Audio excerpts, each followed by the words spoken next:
I want to talk to you actually about a track called, and I love this track, by the way, The Dopeman Son from Excellency. My goodness. Yes. Yeah. Oh, my God. Yeah.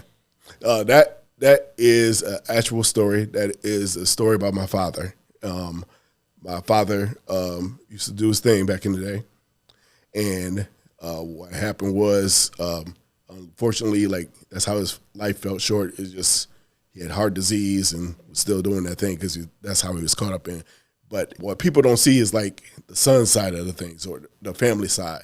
And me growing up in that, I wanted to kind of give my explanation of my father. My father was not only a person who came up in the game doing stuff, but he was also like an actual dad. So he wasn't just like out in the streets doing everything like the general stereotype of what drug dealers do. Involved in stuff like that. My dad was actual dad. He was there for football games. You know, he wasn't out cheating on everybody. He was like with my mom.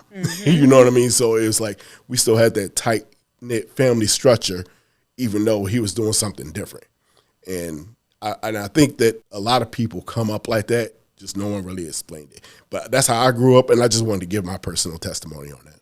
Well, you definitely gave your testimony on it and your perspective because in the song, The Dopeman Son, you said, when I tried to go to sleep as a little kid, dealing in the basement is all he ever did.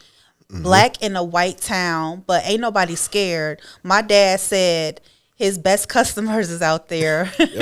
Rolling through the hood, 82 Bonneville. Got to keep connections because it's streets talking for real. Yeah. If you stay away from your people too long, they're going to get to talking. Yeah. And that goes into what you're doing if you're doing something in the street like that. So, but yeah, like when we came up, like there was always parties in the house when we were coming up. And that's kind of where the music thing came from too. So when he was listening to the music on the side, you know, like I also listened to it at night too, you know, along with everybody partying and having a good time, you know, because it was different back in the day. A lot of the drugs that people were doing, they were involved, and it was more about the party. It still is now, but it was just different. And that was the first time it was coming around as far as in American culture. So I took a whole different take on like what it meant to be around in that environment. And then just, you know, the 82 Bonneville, that was his car. And this is for me growing up in this, so I'm taking my word for this.